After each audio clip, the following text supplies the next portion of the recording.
Okay, hello YouTube. So today I'm going to start programming an AI thing. So I'm making the AI from scratch, and basically what it's going to do is it's going to move a car through a map, and I want to make it so that I can test it basically instantly.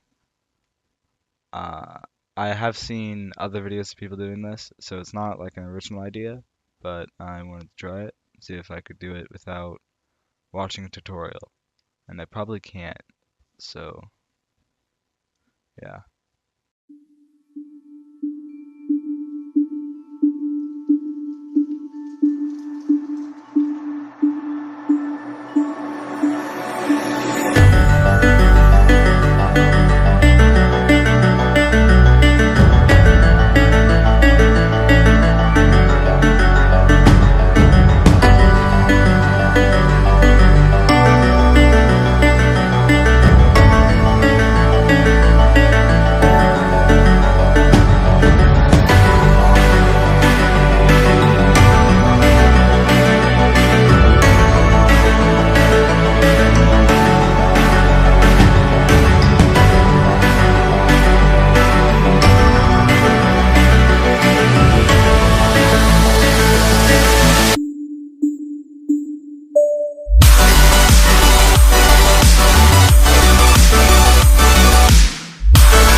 Okay, so I programmed everything that I need for this to work. So I set up the AI manager. So it'll time out after 500 seconds so if the car doesn't get over, or 500 updates, really. So if it doesn't get to the other side, because it starts on the left side, ends at the right side, that's what we're training for this one. Then it'll just reset. I have the train speed set to 1, so we don't have any problems, and it's just easier to record too. Then I have 5 AI managers so that we'll have 5 trainers going at the same time. For this one, I have the car set to use no middle layers. So if this doesn't work out well, then I may turn up the number of middle layers.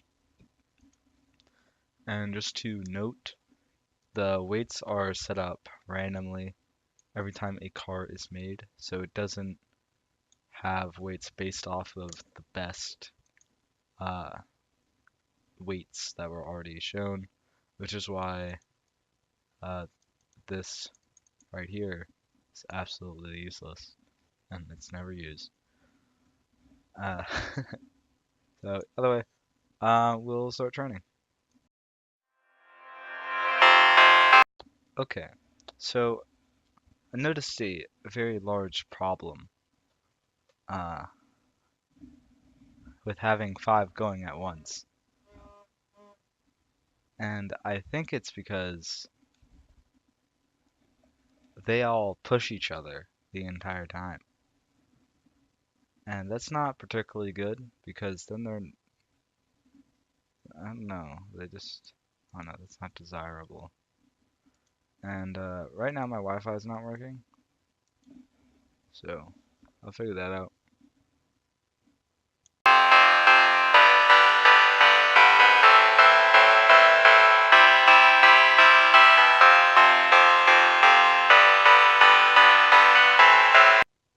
Okay, so I find out that I'm very stupid. So now it should work.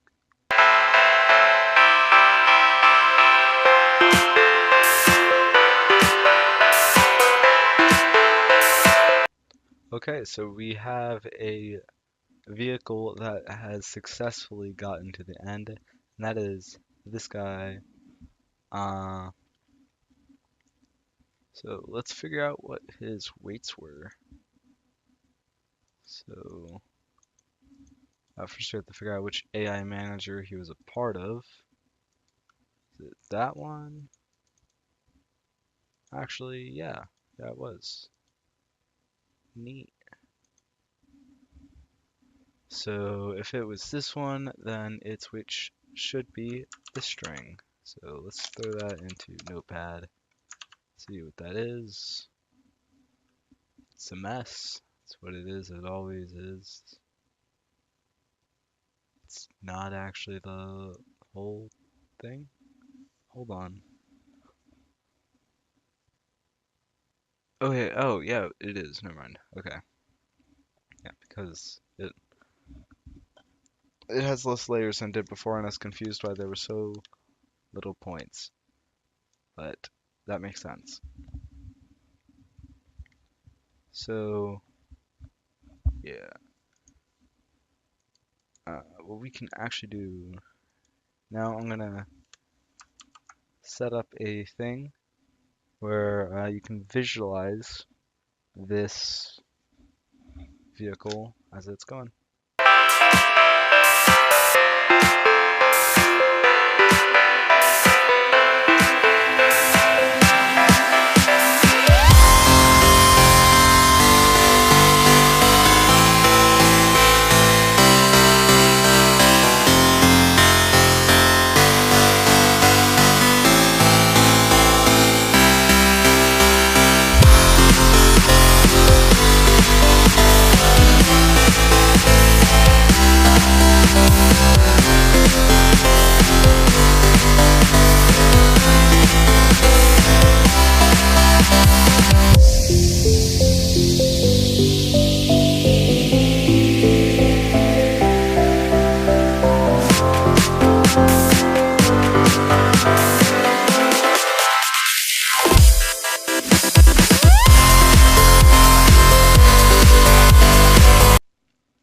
Okay, so I did get the visualizer working, but what I also did was I sped up training I noticed that common occurrence was that the cars would stay at the beginning, just have a seizure, and that wasn't really driving.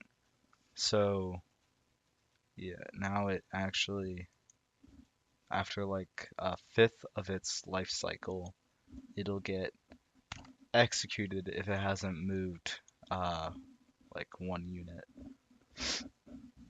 So, yep. So let's hop into the visualizer, and here I already have it loaded up with our first training thing. So if I play it, you can see, I'll pause it as soon as it starts. So the more green a node is, higher it is. Only goes from 0 to 1. So most of these are already maxed out. And then the weights, their color depends on the color and how green they are, depends on how um, high their value is. So how much they multiply their already made node, I guess. Uh, like the first node, and how much it gets added to the second node that it connects to, and then its size. That's what I just said. So yeah, and then green is positive and red is negative. And then the number values are their output. So this top one is the front. These two are the left side. This one's the bottom, and these two are the right side. And then on our second layer, the top one is how fast we're going forward, and the second one is how fast we're rotating. So if I step, you can see that it uses the front node to figure out if it should turn or not. So if it detects that it's going up too high, then it'll change its rotation if we let it go for a little bit. You can see that in action, so when it gets too close to the top wall over there, it keeps in turn, and then it turns until nothing is detected in the front node because there's nothing over here, and it stops turning and goes straight through the goal. So now I'm going to build a map with a turn in it. Actually, instead of building out with a turn in it, I'm going to add a middle layer with 3 and see if our training goes any differently. Actually, instead of building out with a turn in it, I'm going to add a middle layer with 3 and see if our training goes any differently.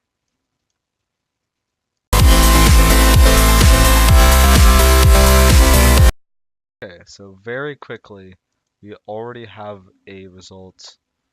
So our winning car is the first one, and it is owned by uh, which AI manager? Find it.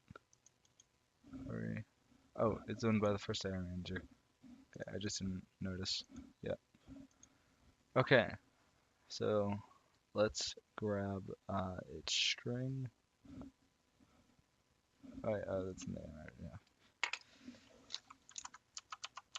And let's hop into the visualizer and see what it does. So that took very little iterations to complete, which I'm impressed with. So, because last time I attempted to train the 2-layer one with no middle layers, it took like 260 iterations. So, yeah, that's a lot faster.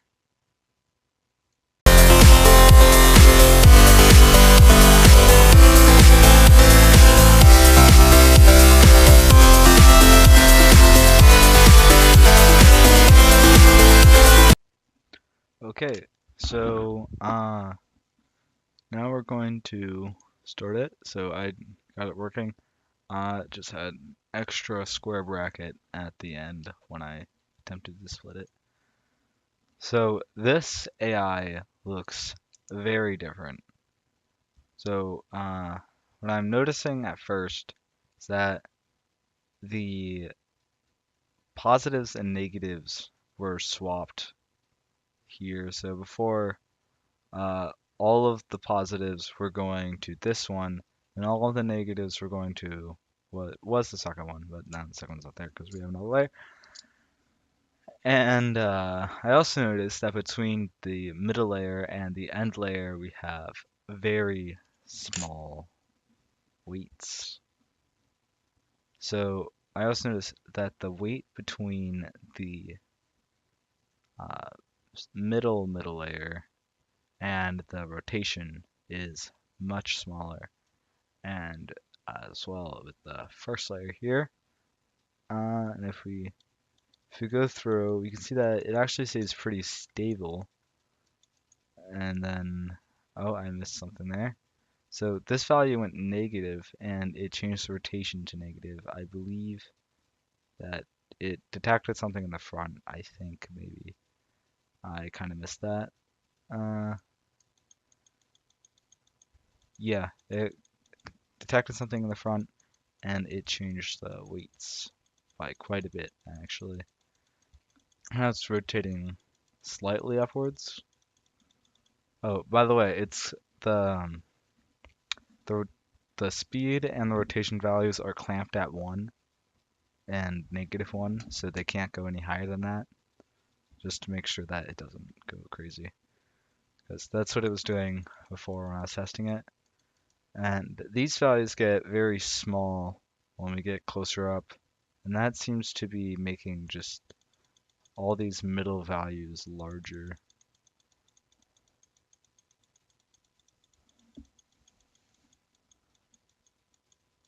Which is kind of odd. I don't know why that would be. But as it gets closer up here, it actually does start turning a little bit to the right side to avoid that wall. And it keeps going, and then it gets to the goal. So let's see that without me skipping through it the whole time.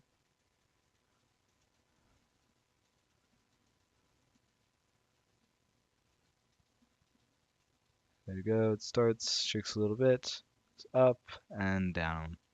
Okay, so there's one with the middle layer. That's a pretty interesting result in my opinion. So uh, now I guess I'll do one with the turn. I'm not confident I'm going to be able to get that looking normal or working at all because I don't know how I'm going to test it.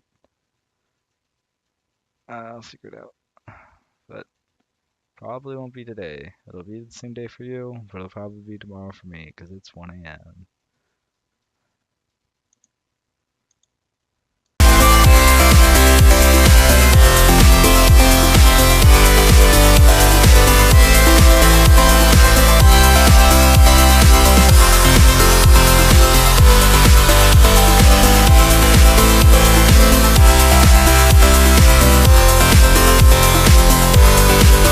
Okay, so I think I set up a way to see if our M1 and 3 AI will be able to turn. So let's test it.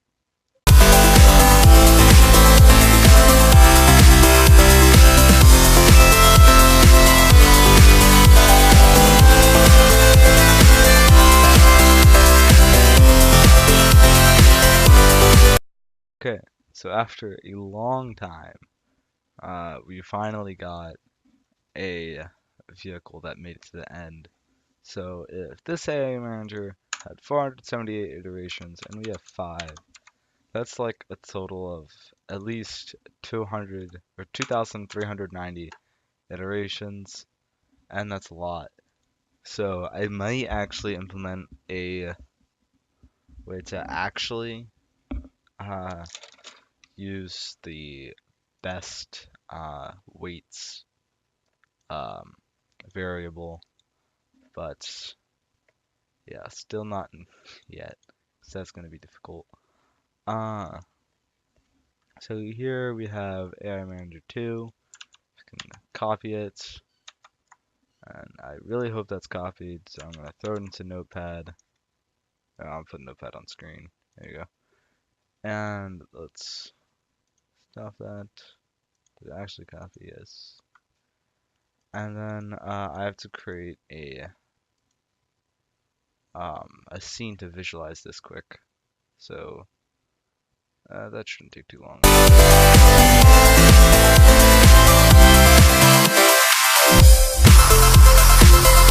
Okay, so I have the visualizer set up. So if we play this, now you can see how the AI turned out. So straight away, you can see that it starts turning upwards, and this seems to be because this value is small because it can see something in the front, maybe? I'm not actually completely sure. Right now, the left value, the left sides are very small, and this seems to be affecting the size of these because it seems that if the left value is larger, that these will go up because these are negative weights here. And you can see that as that goes up, these two middle layers go down. And right now, this is actually turning, and oh, it is so close to hitting the wall. But it gets past it, and as soon as it stops seeing anything in the front, then it gets stuck in a turn, but luckily it gets to the end before that can really affect anything. So that is how our turn AI works. And I think this is mostly going to be the end of this. I might make some other courses for this later, but that'll be in a separate video. The rest of this video is just going to be a time lapse of me creating the menu so I can put this on my website.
Okay, so I have finished setting it up so that you can use the program yourself. So now, when I play this, you can go into any training or visualize anything that we showed off in this video. So if you go to training, you can do the straight one, and then it'll go, and once it finishes, it'll show the best weights, and then we can, if we want to see one a little faster, just so we can get a result. See, this one finishes pretty quickly. We get the weights right there. You can't currently put in your own weights into the visualizer, but you can still view the weights in the visualizer that we showed off here. And this one seems to have a problem with existing. Not actually sure what's happening here.